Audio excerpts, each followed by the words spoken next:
So we move into this chapter. It deals with open systems. We've been solving problems which are basically for closed systems. Control masses are closed systems. A fixed amount of mass. That's what we've been analyzing so far. But now we're going to analyze open systems where you can have mass flow across the boundary of the system. And so we'll focus, the focus of the study will be a volume, a region in space. And so we'll have a control volume instead of a control mass. And we're going to do not only conservation of mass, but what's really new for this chapter in this textbook and this semester for you will be the first law analysis for an open system. It's a conservation of energy for a control volume where you can have mass flowing across the boundary of the control volume. And if you could have mass flowing across, it can sweep with it. It can bring in the, let's say, high energy fluid, or it could take out. If the fluid's going out, it can go out with high or low energy. So you have to account for the energy that flows with the fluid in the energy balance. Let's just jump into it. Oh, also what's difficult about this chapter is you get introduced to a lot of pieces of equipment, and we just need to start to learn what are these pieces of equipment and how do we analyze them? What are the standard assumptions about these pieces of equipment? So things like, what is a nozzle? After this class, you should be able to explain what a nozzle is. What's a diffuser? What's a turbine? What's a compressor? What's a pump? What's a heat exchanger? And what's a throttling device? And we should be able to apply first law analysis for these systems. Typically, they operate steady state. At the very end of this chapter, we deal with some transient analysis of some systems. But the transient analysis is so, let's say, difficult, and the steady state analysis is so widespread, most of our pieces of equipment are running in steady state, that this is just a very small part of this chapter. The focus is you need to be able to do a steady state analysis of a variety of different systems, all kinds of equipment, as well as some very new and novel, just made up. Do a first law analysis of this system, and you should be able to handle it, okay? So let's jump into it. We have to talk about mass flowing in and out of a system. How does it come in and out of a system? Typically through a pipe or a duct. So think of a pipe. How do we describe a pipe? What is the R of a pipe? Radius. What is the D of the pipe? Diameter. How large of a cross-sectional area? So if I look at it, the pipe, sometimes they draw it like this, right? And they're showing you that the flow is going this way down that pipe. And if I turn sideways and look at it, what does the cross-sectional area look like? Just a disc in which it flows through. So just a quick reminder, what is the area, cross-sectional area for flow down a pipe? Pi r squared, or in terms of diameter, pi d squared over 4. A lot of times pipes are quoted as a diameter. So if you go in and say, I want a 2-inch pipe, Schedule 40 plastic pipe for water, I'm going to dig a line and lay a 2-inch water pipe. Is that 2-inch radius or 2-inch diameter? It's diameter, diameter, diameter, diameter, diameter. So even though you may have been, and I remember this when I was a student, it's like everything is in terms of radius until you get to engineering. And it's everything in terms of diameter. So I find pi d squared over 4 more convenient for a lot of problems. So we have the average speed of the flow going across that cross-sectional area. So you could talk about a volumetric flow rate as well as a mass flow rate. So for this area right there, let's call that state 1, location 1. If the average velocity across it is V average, then what would be the volumetric flow rate? Now, some textbooks introduce a brand new symbol for volumetric flow rate. Some books don't. In fluid mechanics, a lot of them use Q. But we already used Q. What is Q in this class? Heat transfer. So I like to try to minimize the new variables or recycling of variables. So it's just going to be A times V, and sometimes I'll put it in parentheses. It's AV. That's my volumetric flow rate. It's really just the product of the cross-sectional area, pi d squared over 4, times that average velocity. What would be the typical SI units for this term? It would be meters cubed of volume per second, or liters per second, something like that. That would be the typical volumetric flow rate. How much volume is swept across, and that's that boundary of that location 1. Now, let's go back and do mass flow rate. What symbol do we like to use for mass flow rate? M dot. Well, I know that sometimes we use the dot for a rate, sometimes we just don't even put a dot on something for a rate, because did I say that Q is often a volumetric flow rate? Why isn't there a dot on that? Just know that out there in engineering literature, sometimes they put a dot on something to emphasize that it's a rate. And sometimes they don't put a dot on it, and you need to know it's a rate. When I teach heat transfer, one of the first things I do is I list all the traditional symbols in Thermo 1 and Thermo 2.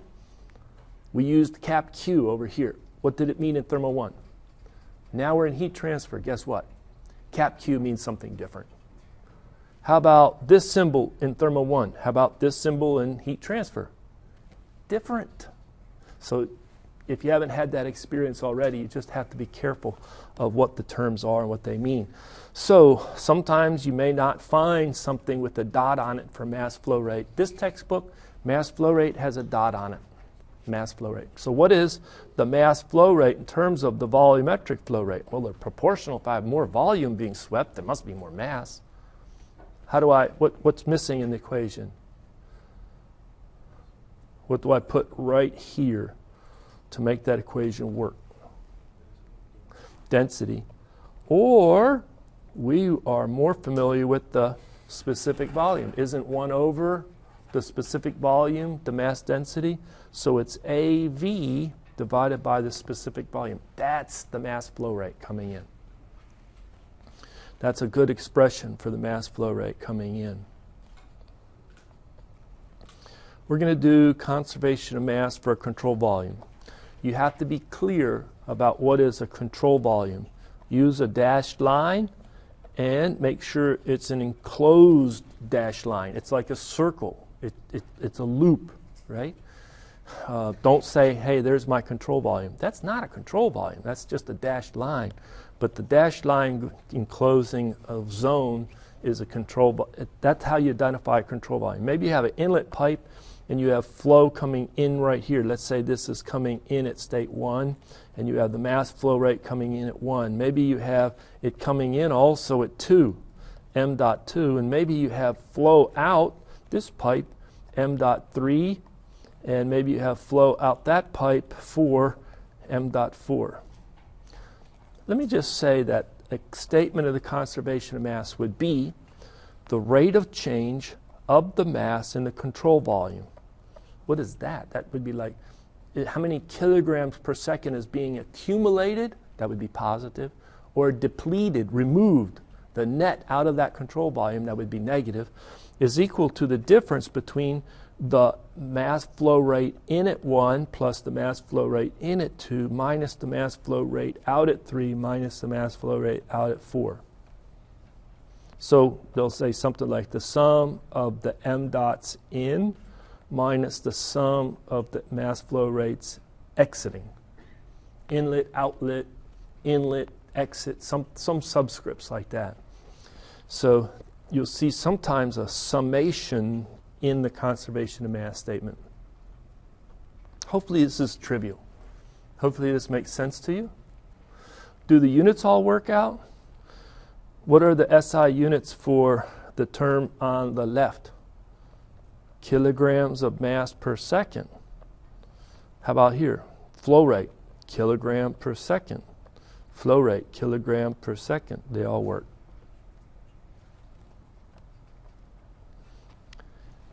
Let's solve this problem. A 500-liter tank. How big is that tank in cubic meters? If it's 500 liter, how big is it in cubic meters? 0.5. Half. Right? Isn't 1,000 liters equal to a cubic meter? So right away you could start putting information down. The volume of the tank is equal to 0.5 meter cube. It contains a two-phase liquid vapor mixture of water. And they tell you the temperature, 200 degrees C, and the quality at 33%. If I look in that container of water, can you tell me, is there more mass in the vapor state or more mass of water in the liquid state?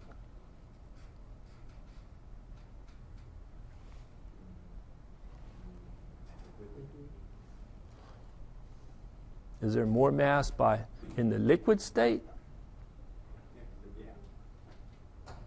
So what was the quality again? It was defined as the mass that's in the vapor state divided by the mass in the vapor plus the mass in the liquid, the total mass in the two-phase mixture. So it's only 33% by mass in the vapor state. It's 67% liquid. So isn't there more in the liquid? Yeah. Now, this is how it starts at that temperature and that quality. A valve at the top of the tank is opened and saturated vapor flows out at a constant flow rate of 0.005 kilograms per second. Maybe we make a little illustration. So we're going to take off what type of fluid coming out of the top of the tank? Saturated vapor. So we have this tank, and its mass maybe like this. There's the liquid, there's the vapor. You put it taking off the top of the tank, and out comes just pure vapor, saturated vapor. Is there any liquid mixed with that vapor that's coming out the top of the tank? No, it's saturated vapor, 100% vapor. And it's saturated, meaning that it's on the cusp of, if you heat it or cool it, it could go superheated vapor, or if you cool it, it would start to form water droplets, and some would start to condense. Okay, form liquid. And they give us the mass flow rate coming out. During the steam removal, a heater in the bottom of the tank maintains the temperature at 200 degrees C. So it's maintained at a constant temperature by some heater. The valve closes when 30% of the initial mass of the steam leaves the tank. So what you're trying to do is organize the information by sketches and maybe symbols. So how can I organize this last statement, that the valve closes when 30% of the initial mass of the steam leaves the tank? How would you write that into an equation? Nobody? Just take this statement right here. Just like we took that statement and we wrote it in an equation. Just like this, we wrote it in an equation. Just like this, we made a sketch. We said the temperature is constant, something like that. The valve closes when 30% of the initial mass of the steam leaves the tank. We will probably use subscript 2 on M to mean what? The final state's mass in the system is equal to, so what is left is 1 minus 0.30 times the mass in the, isn't that what's left in the tank? So 1 minus 30% is 70%. Only 30% has left the tank. Do you agree? All right, very good. Now, we struggle with what's the question. What is the mass of the liquid initially in the tank?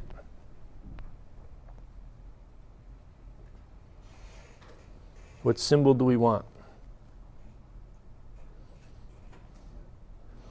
M1 LIQ. It's just the mass that's in the liquid phase initially in the tank. And then how long is the valve open? What symbol do you want for part B? Delta T or T by itself at some amount of time. So you could put T or delta T. One of those will both work. How do we calculate the answer to part A? What is the mass of the liquid initially in the tank? What units? Sometimes I like to say, what are the units for this answer that we need? Kilogram.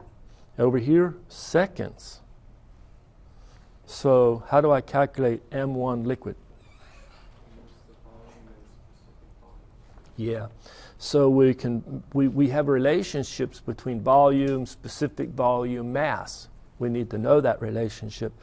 So let me come over here. I'm going to try and do it this way. I'm going to say state 1. And then I'm going to also talk about state 2. And I'm going to talk about some sort of description of the state. I'm going to talk about the pressure at the state, and my favorite units of pressure may be kilopascal or bar. It doesn't really matter. Let's put kilopascal. How about the temperature state? Favorite units, degrees C. Quality of the state, which is dimensionless. There's no units on quality, right? And then specific volume. And maybe we're going to need something else. I don't know what else, but let's stop there for now. If we need more of those properties, and then we can go over here and we say, give me a good description of state 1. It's two-phase, liquid vapor. State 2, two-phase, liquid vapor. How about the pressure in the tank? Did they tell us? No. Jump down the temperature. Did they tell us? 200 degrees C. How about the quality? 0.33. Okay, now, how could I get the pressure? Can you give me the pressure?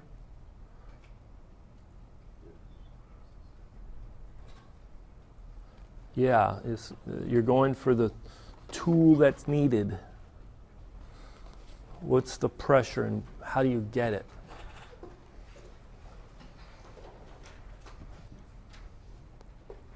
Well, isn't this P sat at 200? It's two-phase. The temperature and the pressure are not independent. I'm given the temperature. I have one and only one pressure that works. It's the saturation pressure. I go to the first table, A2. I look down with the temperature to find 200 degrees C, and then I pick off whatever pressure that is. I'm just helping you get used to getting information out of the table, right? How about for the the specific volume at state 1? Well, probably what I want to do is I get out of the table V sub F and V sub G, don't I? I get those values out of the table, and then I remember the relationship that, I don't know where to write it. Maybe I'll write it over here. That V sub 1 is equal to V sub, this is an equation you have memorized by often using it. V sub F, the saturated liquid, plus V sub G minus V sub F times the quality at 1. You see that? So what we should be able to do is read off V sub F out of the table just like P sat.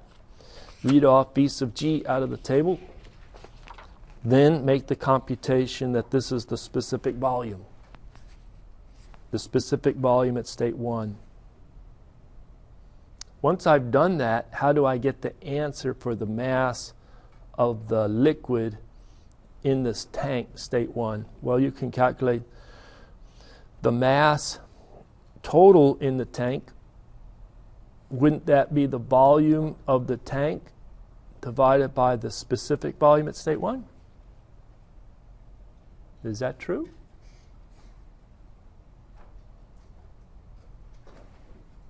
Is that true? Does that give me the mass of the fluid at tank 1?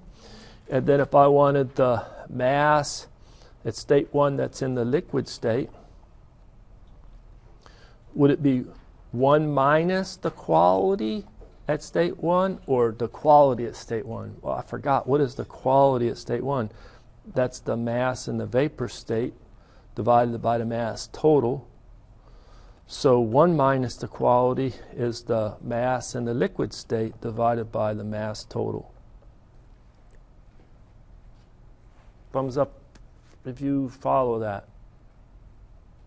Yes? So isn't it 1 minus the quality at state 1 times the mass 1? And that's the answer for part A. All right, let's now move on. What about part B? How long is the valve open? Well, we know the total mass 1, and we know that the mass flow rate is given, m dot's given, 0.005 kilograms per second. So over here, do I have something like the rate of change of the mass in the control volume is equal to any inflow? Nope. Any outflow? Yes, and that's why there's a negative sign. It's going to remove mass from the control volume. So I look at this during the time interval that the mass is coming out. Is the mass flow rate that's coming out, is it changing with time? Is it maybe starts off really strong? I'm getting a lot of kilograms out per second initially, but then it sort of slows down after a long time? Or is the mass flow rate coming out, is that constant with respect to time? Constant, yeah, that's that key word, constant mass flow rate. So if that's constant, this is just like the simplest ordinary differential equation in the world. You just separate and integrate. So you separate it, you get the change of the mass in the control volume is equal to negative m dot E dt. You integrate. That comes outside the integral because it's constant. And you have that the final mass in the control volume minus the initial mass in the control volume is just a subtract of the m dot exit times the time that it was open. You could read that equation, can't you? So we say, okay, the time that it's open is going to be, what is the change in the mass in the control volume? I'm going to get rid of that negative sign by switching it. Initial mass is greater than the final mass in the control volume, and I divide by the positive mass flow rate exiting.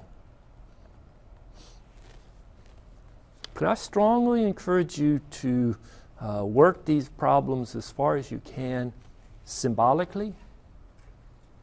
Resist the temptation to throw numbers down. You can doodle on the side, but the strategy for solving it should use equations like this and manipulating. Then substitute what you might have calculated. What's the mass in the control volume initial? That's right here. We calculated that for part A. What's the mass? And once we have it, we then can calculate the mass in the control volume final, which is 0.7 times that, or really what you find is 0.3 times m1 is the mass that left. 30% of the initial mass of the steam leaves. So that numerator, and then you divide by the mass flow rate, 0.005 kilograms per second, and you calculate the time. And the units work. So this one, the final answer comes in that the time is around 700 seconds, and that the mass in the liquid at state 1 is equal to 7.8 something kilograms. So, Yes?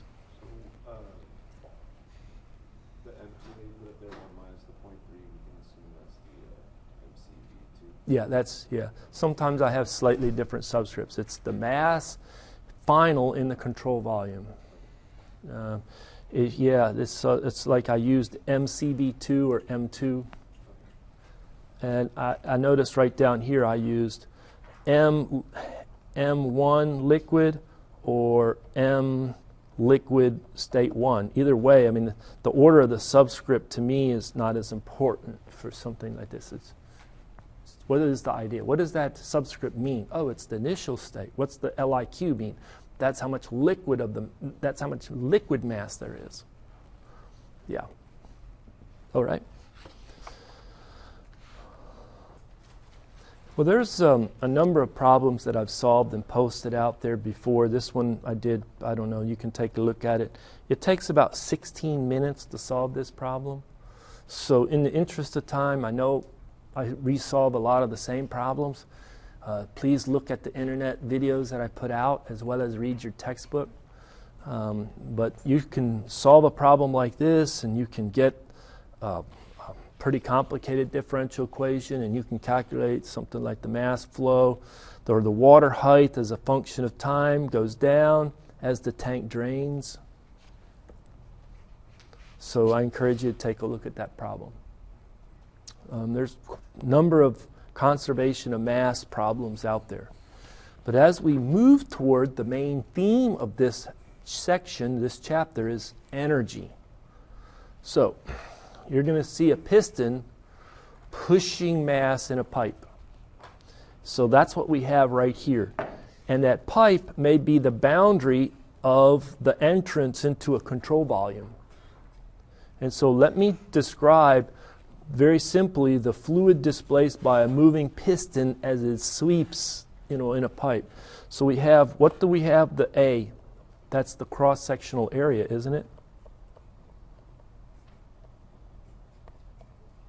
What would that be? Pi d squared over 4 if the diameter of this pipe was known, but it's just the area. Okay. Now, think about it. If I'm at this location 1 and the piston moves a distance, maybe the piston moves a distance delta x. All right. What was the volume of the fluid that's displaced by the moving piston from 1 to 2? Wouldn't it be just delta x times the A? So that's like the volume displaced. So once you have the volume displaced, could you calculate the boundary work that the piston did on the fluid by pushing it along into the control volume? What would be that boundary work? Well, let me do this. Let me back up a little bit. That's the volume displaced. Can you tell how much mass was swept into the control volume? What would be an equation for the mass that's pushed into the control volume by having a piston that moves a delta x in a pipe of diameter d, so you know the cross-sectional area? That means it swept a particular volume. What is the mass that would move in? It would be the density times the volume swept, or the volume that was pushed in, which would be the volume in divided by the specific volume of the fluid that's coming in. True that you could have the density could be a little different over here than over there if you have an exit. Does this equation look good? Yeah. It's the amount of mass. Is it a mass flow rate? No, it's the amount of mass. Okay.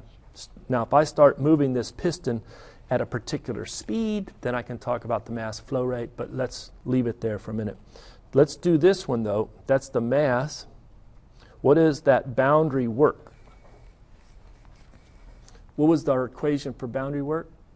Integral PdV. So if we had the integral of the pressure, and we have the change in the volume, and the pressure is going to not change, that'll make it so simple to do this integral. It's like a constant pressure and it's being pushed in. Then it would be just the pressure in times the volume in. That volume in. What is that volume in? Could I replace the volume in using this equation right here by the mass that comes in times the specific volume of the fluid coming in? Sure. So that we get P in, V in, M in. And we're going to find this combination PV shows up in our energy equation. Why does it show up in our energy equation? Because it counts for the boundary work of pushing fluid into a control volume. It's our flow work term. Can I encourage you to struggle with this illustration? Work out what is the volume coming in, what is the mass coming in, and also the boundary work associated with pushing that mass into the control volume. Well, let's do this. Let's just do a derivation for a generic control volume. I draw it as a box, but it doesn't have to be a box. With only one in and one out, here's an in over here, here's the out over there. And what we're going to do is focus the analysis on a fixed region in space known as a control volume. But all we've analyzed up to this point is a control mass. So what we do is we focus our study on the control mass, that is everything inside the volume at time t. This is at time t, and at a later time t plus delta t. During that time interval, we'll have selected the imaginary piston's location such that when it stops at time t plus delta t, the piston is perfectly at the edge of the control volume. Likewise, on the exiting side, at time t, imaginary piston starts at the edge of the control volume and ends up somewhere else down an outlet pipe. Both of these pistons are imaginary.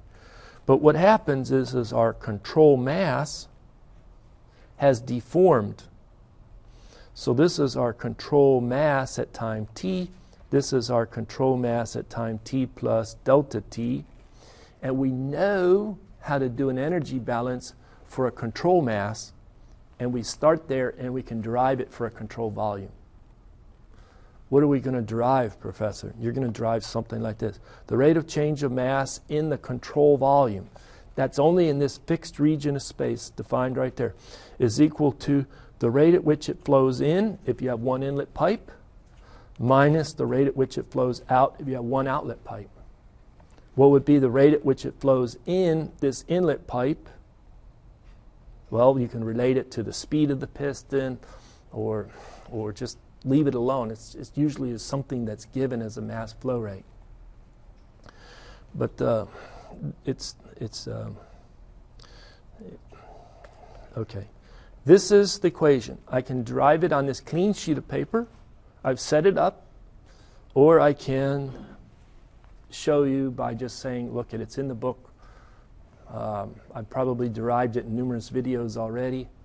And here's the algorithm to derive it. It's not that many steps.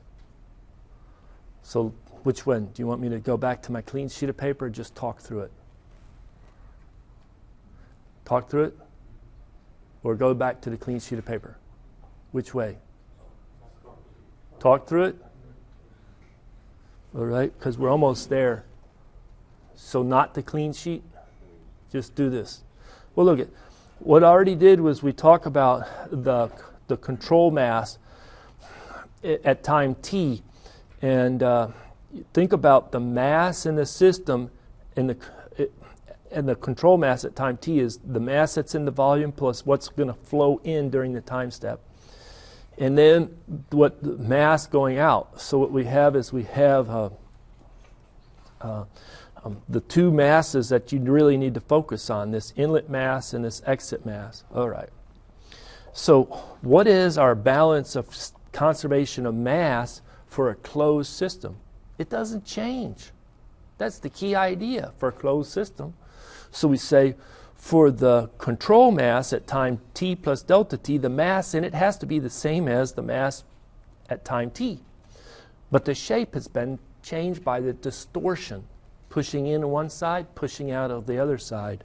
So you say, what is it for the time t plus delta t? It's the sum of these two components, that's it.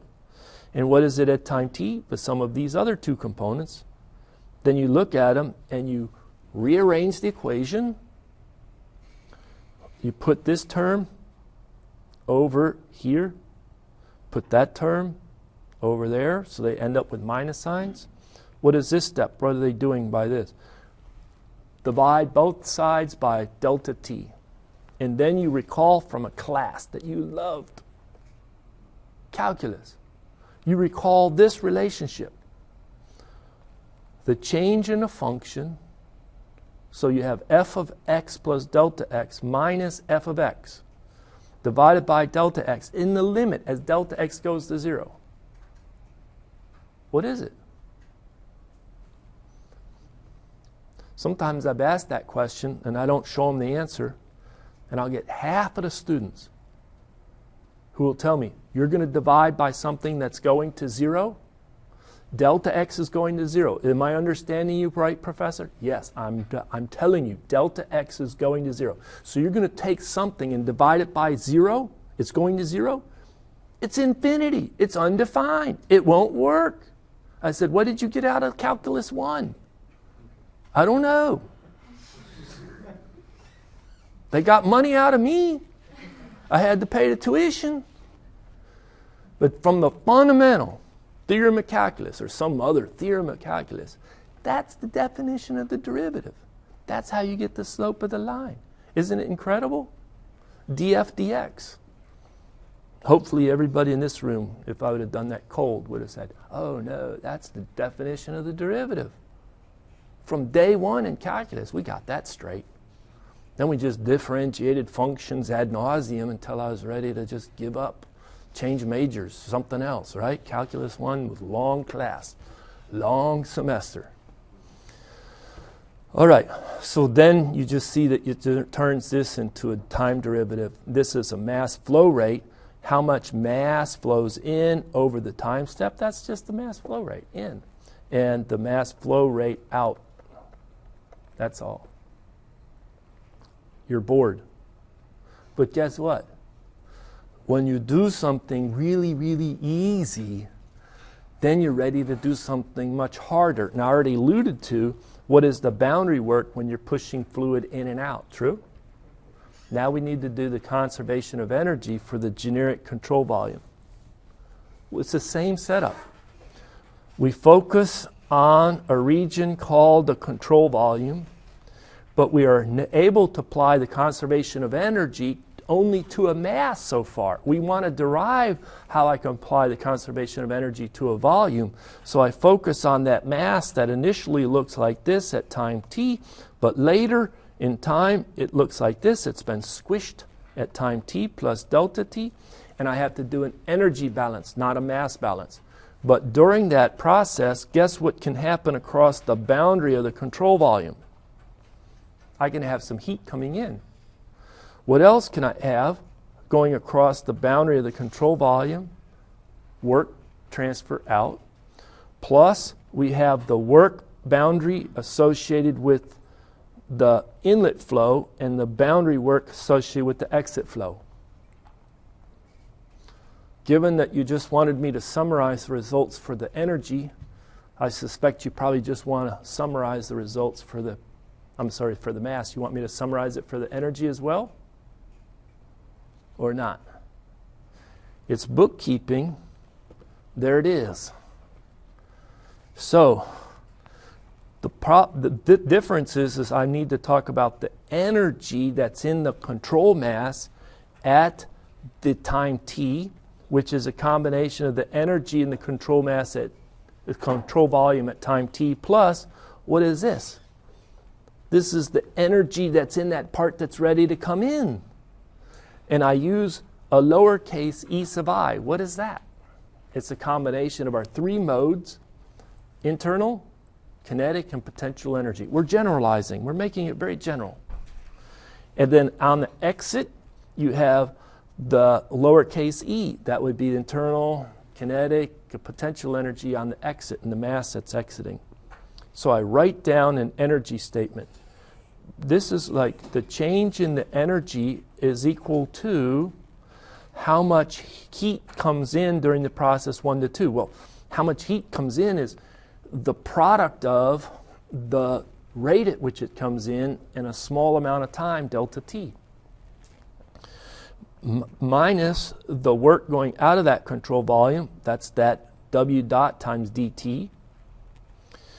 Then you're going to have a boundary work that's coming in and a boundary work that's going out. Do you see that equation? That's all it is. It's our conservation of energy from initial state 1 to final state 2, where initial state 1 is at T and final state 2 is at T plus delta T, a very small time step. We then rearrange terms. And when we rearrange the terms, you divide the whole thing by delta T. You look at this, you say from calculus, that's the time rate of change of the energy within the control volume. It's equal to the time rate of change at which it flows in with heat, minus out with shaft work across the boundary. And then we have this mass flow rate. There's two terms. One, we pick up the PV from the boundary work, right over here. And we have the U and the KE and the PE from what's being swept with the fluid, internal kinetic and potential energy. We then do a quick name calling. What is H defined as? U plus PV. We call it enthalpy. I'll get this question often, Thermo 2, near the end of the semester. Professor, why sometimes do we use U and sometimes we use H? I never got that. I don't understand it. You're falling asleep on me, but this is a big deal. The PV is associated with the boundary work of pushing it into the control volume. It's a flow work term. You combine that with the internal energy, and that's the convenient property for the energy balance for a control volume. So you have the enthalpy showing up in the control volume analysis and only the U in the closed system analysis. I don't think I did a good job of explaining it. But I need to solve some problems. How's that? You ready to see some problems? Let's solve some problems. There's a lot of these problems. So we start with the simplest. What's a nozzle, diffuser, and then we'll move on. Also, I should have emphasized, a lot of times we're solving problems steady state. There's very few transient problems that we really analyze in Thermo 1. And we have only one inlet and one outlet. If you have that condition, talk about the conservation of mass statement. If it's steady state, what is the rate of change of the mass in the control volume with respect to time? It's 0. And we know from an energy balance that that's the mass flow rate in minus the mass flow rate exit. If this is only one inlet, let's say inlet 1, m dot 1 coming in and m dot 2 going out, guess what the relationship between m dot 1 and m dot 2 is? They're equal. And so we dispense with the subscripts. We just talk about m dot is without a subscript is the mass flow rate in is equal to the mass flow rate out. So almost right away we forget the conservation of mass because it's so easy. You just get m dot in is equal to m dot out.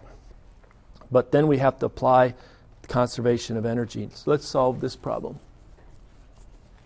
Steam at 8 kilograms per second, 80 bar, 520 degrees C and 75 meters per second enters a nozzle.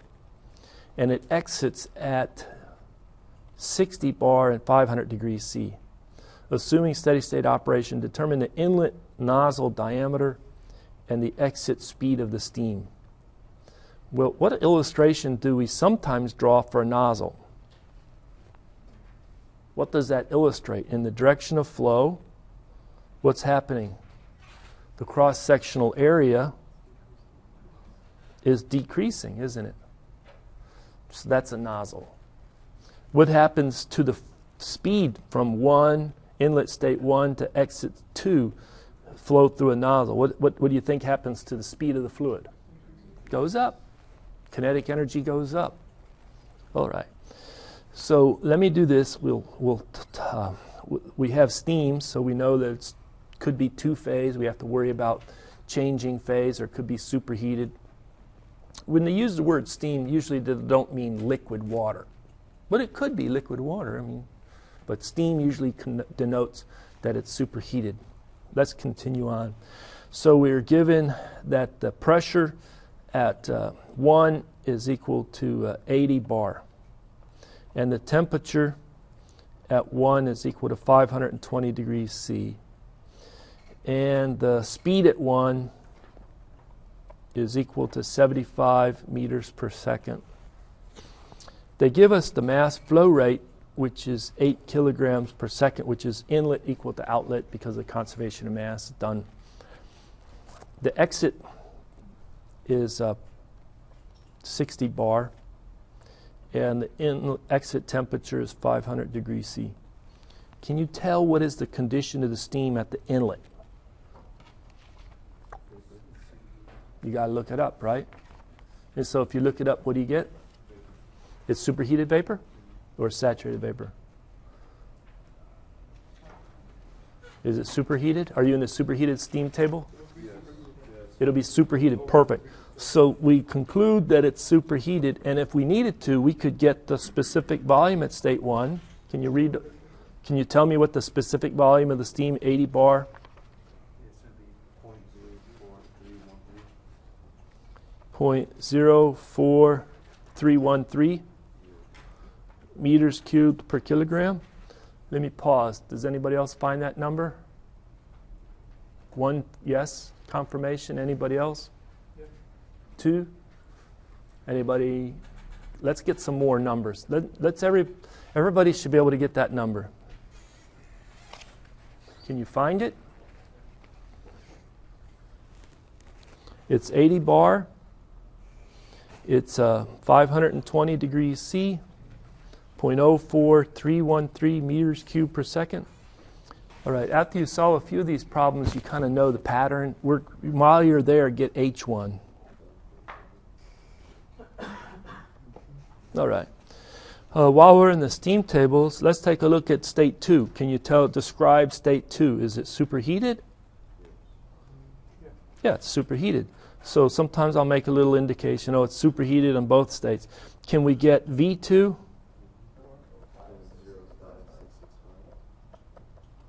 And then H2, I just know we're going to probably need it, so let's get it. All right. Does it look good? All right. So we can quantify our states. Assuming steady state conditions, determine the inlet nozzle diameter. How are you going to find the inlet nozzle diameter? And I want to pause and let you give me the equation. Don't give me a number. Show me the equation that you're going to use to calculate the inlet nozzle diameter. Or maybe you show me 2 equations. First I'm going to calculate this, then I'm going to use that result to go to this equation. All right, let me pick it up here. So what we have is we have a relationship where the mass flow rate is the volumetric flow rate, AV, divided by the specific volume. So if we know the inlet area, the inlet speed, and the inlet specific volume, it's related to the mass flow rate by that equation, true? So the area inlet we don't know because we don't know the diameter, but it's equal to, just unraveling this equation, the mass flow rate coming in, the inlet specific volume divided by the velocity coming in. True? And then once I know that area 1, it's pi d squared over 4, or d is equal to area 1, 4 divided by pi square root. If I was making the calculation, I would rearrange the equation. I would actually make a numeric calculation of that area, and I'd put it in meters squared. Then I'd come down here, and I would put in that area 1 and then get D in units a meter. Now that we've calculated the inlet diameter, what's the strategy for the exit speed? Well, we know that the mass flow rate's the same. We already know the mass flow rate. Isn't it, pardon? The exit speed, is it going to be 75 meters per second or greater? Greater. Why? It's a nozzle. It's going to help speed it up. But how are we going to calculate it? We used conservation of mass so far. Guess what we're probably going to have to use? Energy. So what we do is we have a nice clean control volume. There's only 2 boundaries, inlet state 1, exit state 2. It's steady state. Is there any information about a heat transfer into the nozzle? There's none, so guess what we have to assume? 0. Is there any information about a shaft coming in or out of that nozzle and it's rotating and there's some power being transferred? Is there any work in or out? No, it's a nozzle. There's no boundary, not boundary work, there's no control volume shaft work cutting in or out of that control volume. So the steady state energy equation, I would encourage you to write down the full equation and strike the 0 terms. And what you'll get is that you have the mass flow rate coming in times the enthalpy in plus the kinetic energy in. There's no information about the change in elevation. So the change of potential energy is 0. So that's equal to the mass flow rate times enthalpy exit plus kinetic energy exit. Did I miss anything in the energy balance equation? Maybe I should have gone back and wrote the whole equation down right here. Should I do that? Maybe copy it, edit, copy, come over, edit, paste, move it up here.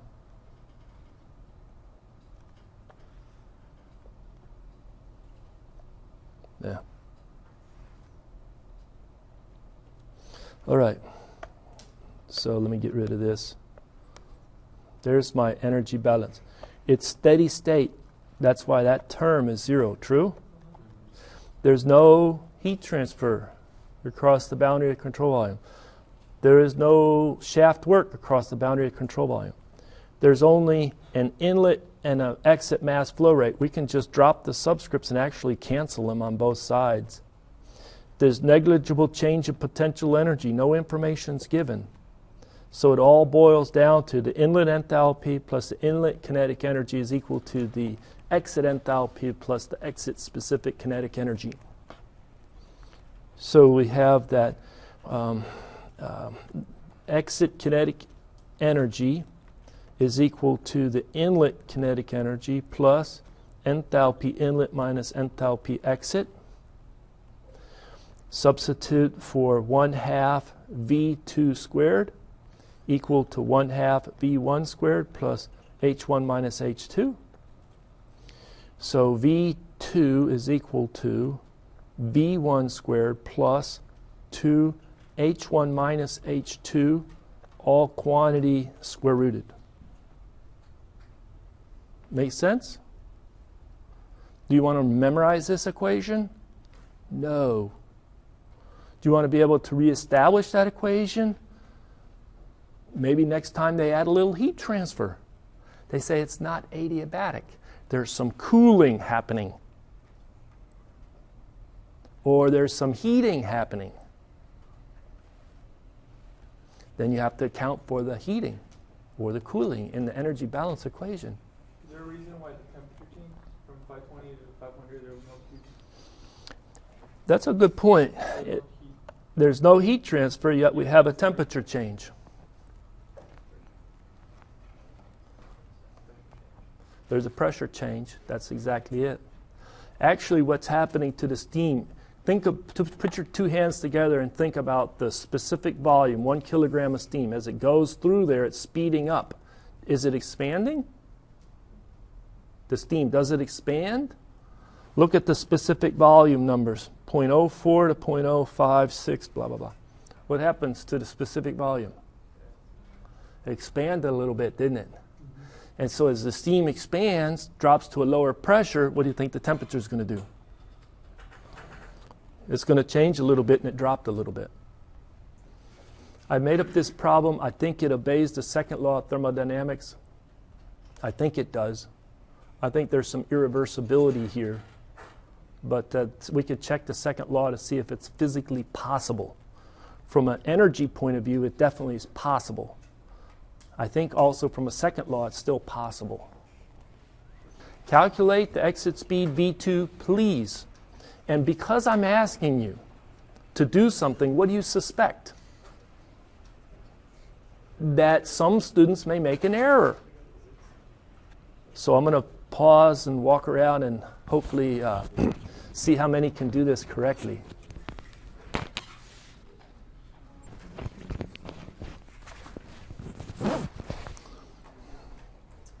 All right, I'm going to scroll down and then I'm going to solve this. So what do? All you have to do is say that V2, what I'm asked to solve for, is equal to the square root of V1. V1 was 75 meters per second. 75 meters per second squared plus 2 times the enthalpy 1, 3447.7 minus the enthalpy 2, 3422.2 kilojoules per kilogram, and then I just take the square root of that. Pretty easy. You can't add them to The two enthalpies have the same units. That's why I just put the units out here once. And that 2 multiplies both the difference between the both enthalpies, right? So what do a lot of students do? They do this. They say, I trust myself with units. I'm saying you can't add. I'm just going to ignore them. The addition between those two, right? Pardon? You can't add meters per second and kilojoules per kilogram. Exactly right. Addition has to be. You have to break the units down. So what's a joule? Newton meter? What's a Newton? Kilogram meter per second squared. Now let's see if that breaks it down. A joule, the Newton, the kilogram, and I have meters squared over second squared. True? But the one that I want you to realize is that kilo. What about the kilo? It's 1,000. Did it cancel with anything else? Nope.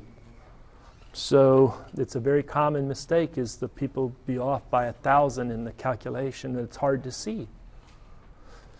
So when you calculate this to get the right answer, you'll get that it's around 238 meters per second. Put everything underneath the square root in meters squared per second squared. That way when you take the square root, you get it in meters per second. Does that make sense? Do you see where a lot of people were off? And what's the 4-letter word that helps you? Units. U-N-I-T-S. Unit. Okay, that's a 5-letter word. 5-letter word. U-N-I-T-S. All right. Also, somebody wanted to know what D was, right? And so D was equal to 0.0765 meters. All right, let's press forward. So we're going through a number of the applications. Let's just keep going through applications. What's the unique feature of a nozzle? Cross-sectional area gets smaller. What's a diffuser? Cross-sectional area gets larger. When did I learn that? Just now, or when you read the book. Okay, you've got to know what is the diffuser. What do you think's going to happen to the diffuser. What do you think the speed exit of a diffuser is compared to the speed inlet? It's going to slow it down. The exit speed is going to be slower, right? So if it's going lower and you have, let's do this. Was there any Q dot? Was there any W dot shaft or control volume? No, they're both zero. What do you think about a diffuser? That Q dot equal to zero and W dot CV is equal to zero. They run at steady state. They have no work, no heat transfer across the boundary. So what you're going to find after you do it a couple times is from the energy, H1 plus KE1 is equal to H2 K plus KE2. That's all you're going to do. So if the speed went down, what did the kinetic energy at the exit do compared to the kinetic energy at the inlet? It went down. So what did the enthalpy at the exit do compared to the enthalpy at the inlet? What did the enthalpy do? Yeah, it increased. Because of conservation of energy. What do you expect the pressure to do at the exit compared to the pressure at the inlet? Which one? Increase. I know those are tricky questions, but you just have to work through it. Solve a lot of problems. It's just the opposite of the nozzle. Okay, so you're recovering pressure, you're slowing it down in the diffuser. Professor, are there any diffusers in the real world? Or is this just some sort of abstract concept? Well, you can look straight up and you'll see that's basically a diffuser on the grill to throw it out in the air systems. They would like it to come pretty fast in the ducts. I know there's a turn to it, but they want it to basically spread out, slow down, and shoot it out into the room at a modest velocity. If anybody's been around where they just sort of shoot it and dump it on your head, even if it's cold air and it's the middle of summer, it doesn't feel good. You ever had that experience? Just dumping cold air. It's like a jet coming in. They don't want that. So they mix it, bring it in slow in the diffuser. I know it's not a great diffuser, but it's a diffuser. All right. Liquid water enters a well-insulated diffuser. Oh, come on. Let's skip it. Let's go on. Air enters a well-insulated diffuser. You want to solve this one? Or not? Sure, why not? Because guess what? I don't have enough class time to solve a problem for every one of these. I just don't. So because the nozzle is so close to the diffuser, let me just say you need to be able to handle diffuser where you have liquid water. You need to be able to handle a diffuser with air. What's the difference between liquid water and air? It's basically one's incompressible and one is possibly compressible. You could treat air as incompressible, but if you have a significant pressure variation, better not. Air could be very easily compressible. Liquid water, you can increase the pressure all you want. You can treat it as incompressible. All right. Pump. Well, when you hear the word pump, what do you think of? Pumps handle what types of fluids? Two-phase, superheated vapor, liquids. What do pumps handle? They handle single-phase liquids, basically. A lot of times I'll just draw a symbol like that for a pump. But each one of these devices, a nozzle, diffuser, you could just draw it as a big old box. I mean, you don't have to be sophisticated in what you draw it at. But in a schematic, in a building diagram, they're going to have a particular symbol for a pump. And this is closer to the symbol of a pump. So you come in with state 1, you go out with state 2. Let's talk about conservation of energy for that pump. You write down the most general form, the rate of change of energy in that control volume, which I defined surrounding that pump, is equal to the rate at which heat is being brought in plus or minus the W dot CV, shaft power out. And now here, I'm going to show it. The traditional sign convention, Q dot is in and W dot is out of the control volume. That's like a shaft power out. Plus the mass flow rate flowing in. You know what? We already know that there's only one inlet, one outlet, same M dot. Let me get rid of the subscript on M dot. And you're going to have the enthalpy plus the kinetic energy plus the potential energy coming in minus the mass flow rate times the enthalpy plus kinetic energy plus potential energy exiting. I paused. Did I forget any term in the most general form of our energy balance equation for a control volume? Did I leave anything out?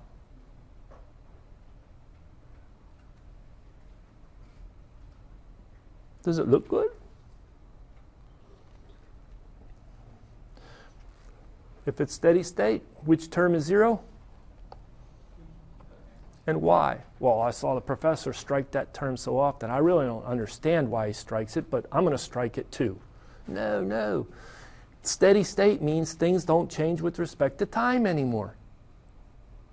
It's flat line, so to speak. It's not increasing with time or decreasing with time. It's steady. What about Q dot? Is the purpose of the pump to have some heat transfer across the boundary of the pump? Not really. So often it's assumed. But sometimes they'll be giving you information where you have maybe a hot pump and it's dissipating heat into the room. Well, then you have to take that into account. But often this is zero. What about W dot? Is that often zero? Better. Pumps need shaft power to make them run.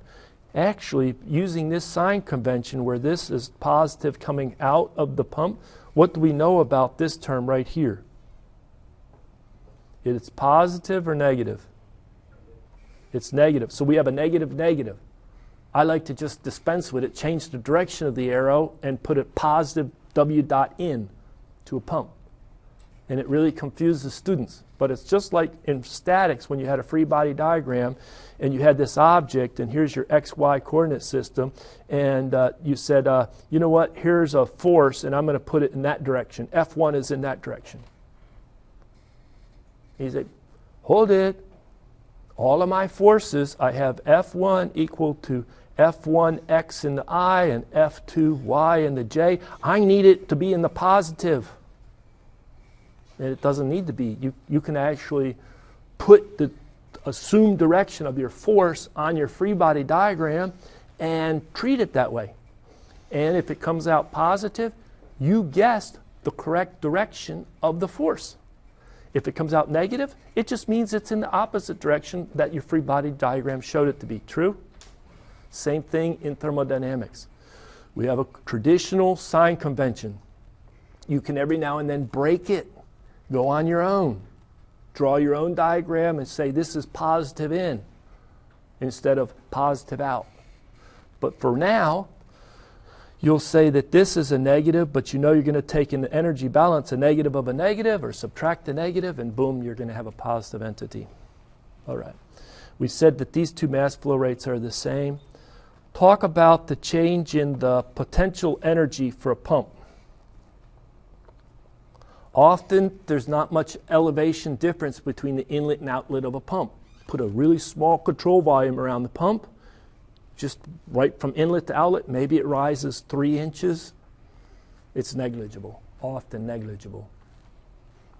What about the change in kinetic energy of pump? We're going to strike so many terms, there's going to be nothing left to this equation, Professor. What's not zero?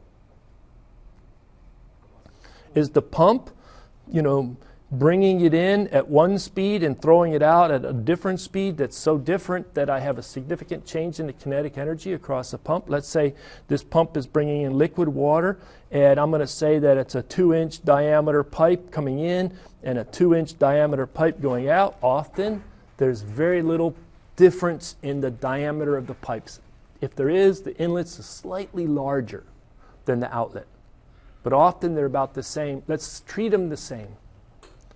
So liquid water, is it going to go out faster? That's a great question to answer in your own mind.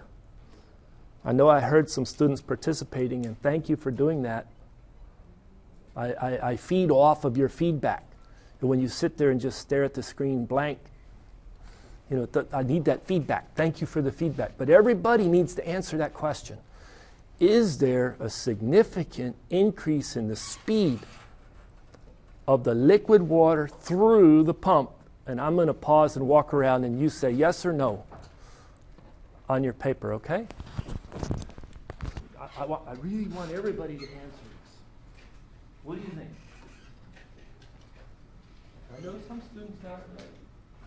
I suspect some students got it wrong.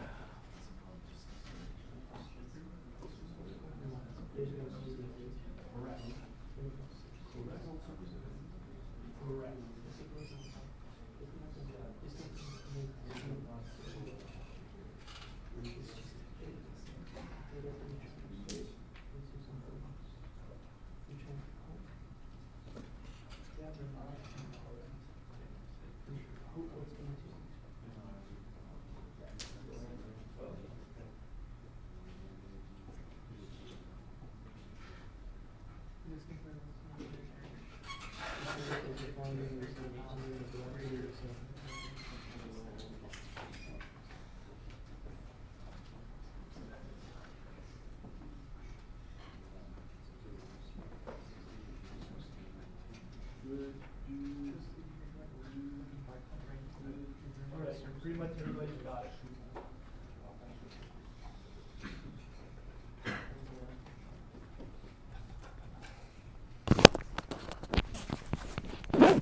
All right, so why is it that the speed isn't changing? Why is the kinetic energy change across a pump negligible? Because the cross-sectional area of the inlet is the same as the outlet, and it's liquid. Is it compressible? It's incompressible. Same cross-sectional area. M dot's the same. V's are the same. And what's KE? 1/2 V squared. The same. So these two terms often are negligible change in kinetic energy. So what's left is that we have this equation, W dot divided by M dot equal to H in minus H exit. Let's expand those two terms a little bit. Is that U inlet minus U exit plus P inlet V inlet minus P exit V exit. This is one of those cases where it's good to unravel the enthalpy. If I unravel the enthalpy, I'll have U inlet minus U exit plus. What is true about the liquid fluid flowing through the pump?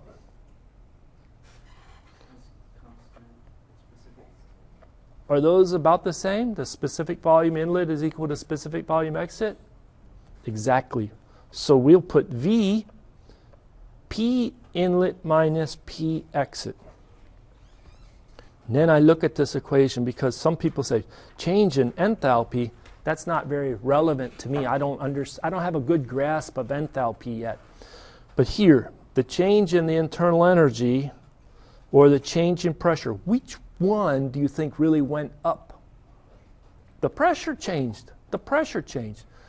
If you had a great change in U across the pump, what would that mean about the temperature change across the pump?